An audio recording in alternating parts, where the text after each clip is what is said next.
नमस्कार. 3 मे रोजी हे कोरोनाचं सेकंड लॉकडाऊन संपलं. सरकारने निर्बंध खुले करू असं डिक्लेअर केलं होतं. त्याप्रमाणे निर्बंध खुले झाले आणि लोकांना एक अतिशय वेगळं अनपेक्षित असं चित्र पाहायला मिळालं. ते म्हणजे दारूच्या दुकानांसमोर लागलेल्या मोठ्या मोठ्या रांगा. काही ठिकाणी तर अगदी 1-2 किलोमीटरपर्यंत ह्या रांगा गेल्या असं वर्णन आपण ऐकलं. सरकारने जाहीर केलं होतं की आपण बरेच निबंध उठवू, अगदी green zone, red zone, orange zone अशा प्रकारे झोनिंग करून आम्ही सूट देऊ, सवलती देऊ, जेणेकरून उद्योगधंदे काही प्रमाणात सुरू होतील.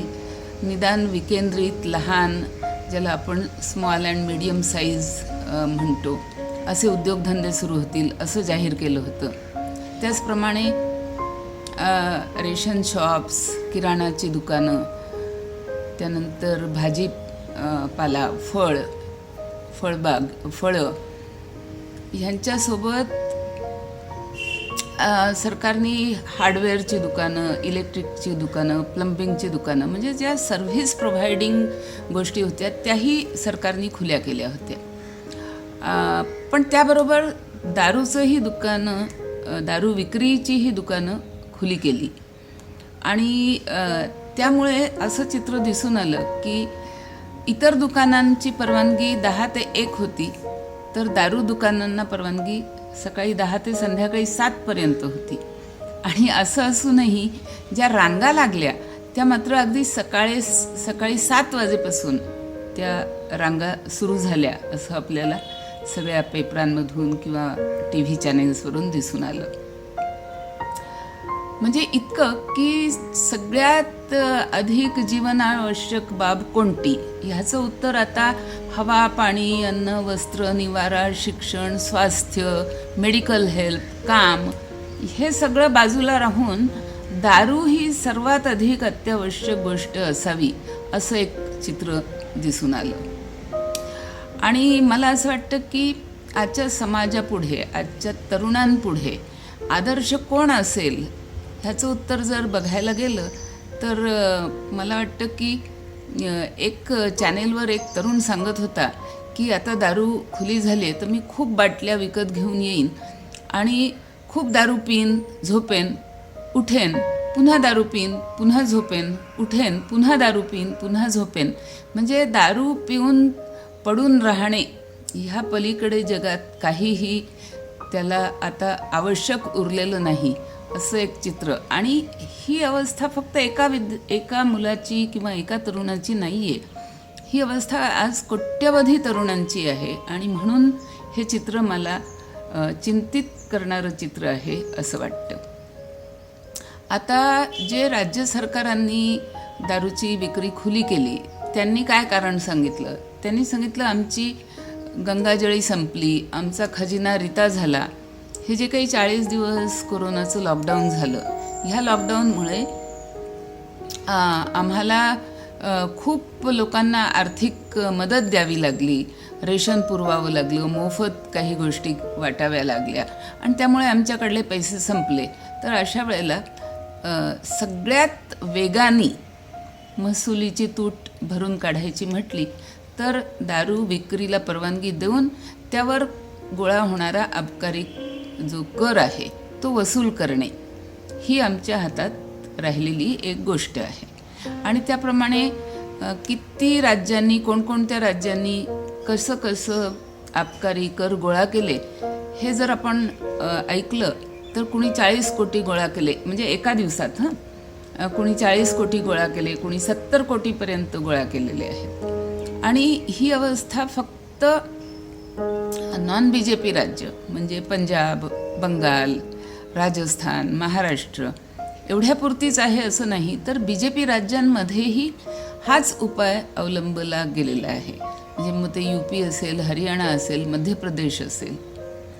तर एकूण प्रत्येक राज्य हे आज दारूवर अवलंबून आहे असं चित्र दिसून येतं. आणि ह्यामध्ये मला असं वाटतं की फक्त अबकारी करातून मिळणारा महसूल ही एवढी एकमेव ह्याच्यातली गोष्ट नाही आहे. आपल्याकडे दारू निर्मिती आणि दारू विक्री ह्यामध्ये खूप मोठमोठे दिग्गज गुंतलेले आहेत आणि त्यांचं सत्ता कारणही ह्या दारूच्या पैशामधून तयार होतं आणि सत्तेतून पुन्हा दारू किंवा इतर मार्गांनी पैसा, त्यामुळे सत्तेतून पैसा, पैशातून सत्ता असं हे जे काही एक इक्वेशन आहे, समीकरण आहे आणि त्यामध्ये मुख्य म्हणजे अघोषित पैसा, म्हणजे पांढरा पैसा पण मिळतो आणि काळा पैसा पण मिळतो. त्यामुळे खूप मोठे मोठे दिग्गज ह्या व्यवसायात गुंतलेले असतात आणि सरकारला प्रत्येक वेळेला पटकन दारूची विक्री सुरू करावी लागली किंवा सूट द्यावी लागली असं जे सरकार सांगतं. तर मला असं वाटतं की आपण थोडं मागे जाऊन बघितलं पाहिजे की ही अवस्था आजच आली का, कोरोनामुळे आली का आधीपासूनही आपल्याला हे चित्र दिसून येत होतं. तर आधीपासूनही मला असं माहीत आहे की अबकारी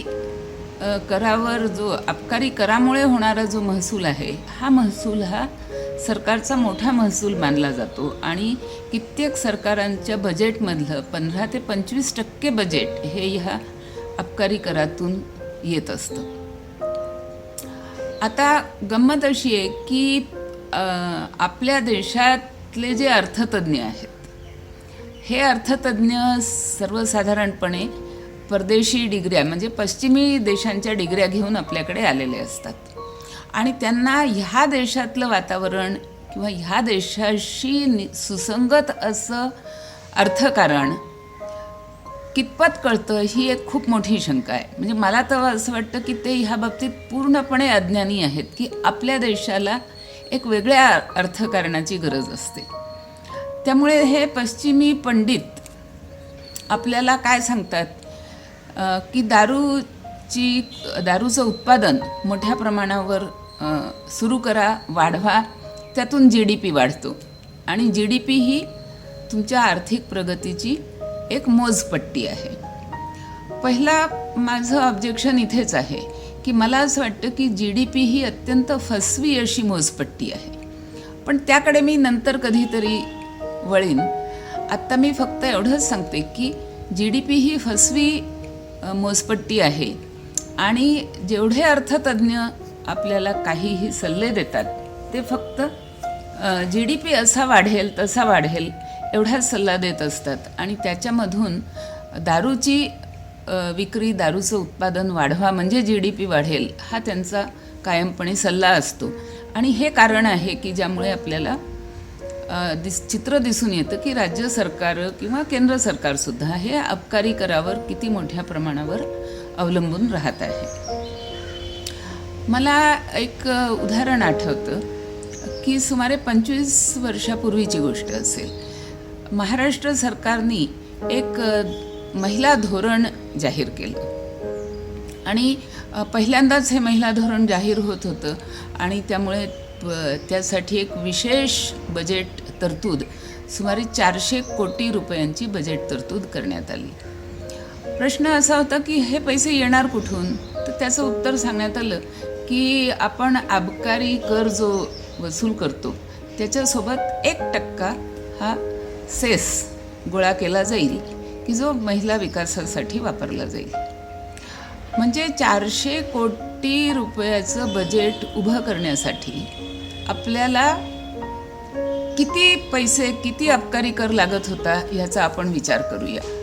म्हणजे 400 कोटी रुपये गोळा करण्यासाठी आपल्याला अबकारी कर किती गोळा करावा लागेल? तर तो जवळजवळ 400 अब्ज इतका गोळा करावा लागेल. आणि अबकारी कर हा साधारणपणे माझ्या आठवणीप्रमाणे त्यावेळेला 30%, म्हणजे 100 रुपयाची दारू विकली तर सरकारकडे 30 रुपये हे करापोटी जमा होत असत. तर 400 अब्ज रुपये सरकारमध्ये गोळा होण्यासाठी जवळजवळ 1000 अब्ज रुपयांची दारू विक्री झाली पाहिजे. त्यामुळे एवढी विक्री झाली तर महिलांचं कल्याण होणार असं एक, आणि ते होणार असं चित्र एक निर्माण झालं. कोणीही हा प्रश्न विचारत नाही, कारण आपल्या अर्थतज्ज्ञांना हा प्रश्न विचारताच येत नाही. मला असं वाटतं त्यांचं संपूर्णपणे अज्ञान असतं ह्या बाबतीत, की ह्याच्यामुळे जो काही सामाजिक दुष्परिणाम, की ज्याचं पर्यावसन पुन्हा आर्थिक दुष्परिणामामध्ये होत असतं, ह्याच्याकडे आपल्या कुणाचंही लक्ष जात नाही. आता आपण असा विचार करूया की एवढ्या मोठ्या प्रमाणावर जेव्हा दारूची विक्री होते तेव्हा हे पिणारे लोक कोण असतात? तर आपल्याकडे साधारणपणे लोअर मिडल क्लास आणि बिलो पॉव्हर्टी लाईन असं जे सगळं एकूण आपण जर आपलं राष्ट्रीय हे डेमोग्राफी बघितली तर साधारणपणे 70% लोक हे आर्थिकदृष्ट्या लोअर मिडल क्लास किंवा त्याच्या खालच्या आर्थिक स्थितीमध्ये असतात. आणि ह्यांच्याकडे जेव्हा दारूचं व्यसन जडलं जातं त्यावेळेला सगळ्यात पहिली गोष्ट काय होते, तर घरातला जो कर्ता पुरुष आहे तो व्यसनाच्या आधारी जातो, त्याची कार्यक्षमता संपूर्णपणे संपते. मी अशा कित्येक परिवार बघितलेले आहेत की ज्या ठिकाणी कर्ता पुरुष हा दारूच्या व्यसनात पडला आणि कामधंदे सगळे बंद करून तो घरी बसू लागला. अशा वेळेला घरातली जी बाई असते तिच्यावर कामाचा ताण वाढतो आणि तिला मारहाणही होत असते. त्यामुळे तिची कामाची कार्यक्षमताही तिची संपत असते, कमी होत असते. तिचं अनारोग्यही वाढत असतं. घरात लहान मुलं असतात, त्यांना मालन्यूट्रिशन होत असतं. ती मुलं एका वेगळ्या तऱ्हेच्या मानसिक तणावातून जात असतात की आपला बाप आईला मारतो आहे. हे चित्र त्यांना बघितल्यानंतर त्यांच्यावर जे काही मानसिक आघात होतात. आता ह्या सगळ्याची कुठेही मोजमाप आपल्या अर्थतज्ज्ञांना करता येत नाही, किंबहुना ही मोजमाप करायची असते. असं काहीतरी समाजात घडत असतं, हेही मला असं वाटतं की त्यांचं ह्या बाबतीतही खूप मोठं अज्ञान आहे. हे सगळं काही असं होत असतं हे त्यांना माहीतच नसावं, अशी एकूण परिस्थिती आहे. मग जे माहीतच नाही ते मोजणार तरी कसं? त्यामुळे हे मोजमाप करण्याची आपल्याकडे कुठलीही तरतूद नाही. जे पैसे महिला धोरणासाठी दिले, पण महिला अत्याचार किती वाढले, घरातला ज्याला म्हणजे आपण डोमेस्टिक व्हायलन्स म्हणतो हा किती वाढला. आणि नुसतं घराच्या आत असं नाही, घराबाहेरही सेक्सुअल हॅरॅसमेंट, रेप, मुलींची छेड काढणं, स्त्रियांची छेड काढणं, ह्या गोष्टीही ह्या प्रकारातून वाढत जातात. आणि इकडेही आपलं कोणाचं लक्ष सर्वसाधारणपणे जात नाही. आता हे मी एक उदाहरण म्हणून सांगितलं, पण आपण असं म्हणूया कदाचित की ठीक आहे, त्या स्त्रियांचा विचार नको, त्या मॅलन्यूट्रिशन होणाऱ्या लहान मुलांचा विचार नको, किंवा त्या मुलांवर जे काही मानसिक आघात होतात त्याचाही विचार समजा बाजूला ठेवला. पण प्रत्यक्ष जो दारू पिणारा माणूस आहे त्याच्याबद्दल आपण विचार करूया थोडासा. आणि हा विचार करताना अगदी जे काही श्रीमंत माणसं आहेत की ज्यांच्याकडे दारू पिण्यामुळे, दारूच्या व्यसनामुळे आर्थिक दुरवस्था येत नाही, हे जरी कबूल केलं तरीसुद्धा काय होतं? पहिली गोष्ट कार्यक्षमता कमी होते, दुसरी गोष्ट आळस वाढतो, तिसरी गोष्ट विचारशक्ती संपते. पण मला असं वाटतं की अजून एक भयंकर गोष्ट घडत असते, आणि ती म्हणजे निव्वळ बसून काहीही काम न करता निव्वळ बसून आपल्याला आनंद उपभोगायचा असतो आणि तो आनंद दारूतून उपभोगता येतो, अशी एक समजूत निर्माण होते. आणि ह्यातून जे दारूचं व्यसन तयार होतं ते व्यसन अतिशय दुर्निवार आणि दुष्परिणाम देणारं असं ते व्यसन असतं. आणि ही एकदा का सवय लागली की नुसतं बसून आनंद उपभोगायचा, की मग तो आनंद पुरेनासा होतो. मग आपल्याला अजून आनंद हवा आणि त्या आनंदाची तीव्रता अजून मोठी व्हायला हवी. हे जे काही विचारचक्र सुरू होतं ह्याचं पर्यवसन मग पुढे, ह्याची पुढली पायरी मी म्हणेन की आपल्याला इतर नशा, म्हणजे जे आपल्याला उडता पंजाबमध्ये चित्र दिसून येतं की नुसतं बसून मला अजून जास्त आनंद हवा आहे. मग तो नशेतून येणारा आनंदही पुरेनासा होतो. मग त्याचं पर्यवसन कशात होतं तर इतरांना त्रास देऊन मिळणारा आनंद, इतरांवर अत्याचार करून मिळणारा आनंद, अशाकडे त्याचं पर्यवसन व्हायला लागतं. मग त्यातून गँगरेपसारख्या गोष्टी वाढीला लागतात. आपल्याला सगळ्यांना गेल्या 2-3 दिवसात जशा दारूच्या मोठ्या रांगा दिसल्या तशी अजूनही एक अतिशय खळबळजनक एक बातमी आपल्याला टी व्हीवर कमी प्रमाणात असेल पण बोलली जात आहे. आणि ती म्हणजे बॉईज लॉकर रूम. म्हणजे अगदी कोवळ्या वयातले तरुण की जी 18 ते 20 वर्ष किंबहुना 15 ते 20 वर्ष एवढ्या वयातली तरुण विद्यार्थी हे त्यांच्या व्हॉट्सॲपच्या चॅट ग्रुप्सवर अत्यंत अश्लील असं चॅटिंग करतात. मुलींच्या बाबतीत ते चॅटिंग असतं आणि त्या चॅटिंगमधून पुढे एक आपण मुलींवर गँगरेप कसा करायचा त्याचं प्लॅनिंग ठरत असतं. त्यामध्ये कोण कोण सामील होणार आहे त्याची खानेसुमारी केलेली असते. अशा प्रकारचं एक अत्यंत भयावह चित्र हे गेल्या 3-4 दिवसात टी व्हीच्या माध्यमांनी समोर आणलेलं आहे. तर मला असं वाटतं की ह्या ज्या काही दारूच्या मोठ्या मोठ्या रांगा आपल्याला ह्या कोरोना लॉकडाऊन 2 संपल्यानंतर दिसल्या आणि त्यातून देश किती मोठ्या प्रमाणावर अकर्मण्यतेकडे जायला लागलेला आहे हेही चित्र दिसून येतं. देशाची कार्यक्षमता, देशातल्या तरुणाईची कार्यक्षमता किती कमी होत जाणार आहे हेही चित्र दिसून येतं. पण त्याहीपेक्षा त्यांच्यामध्ये ही जी एक भयावहता निर्माण होणार आहे हे चित्र त्याहीपेक्षा जास्ती आपल्याला काळजीत टाकणारं आहे.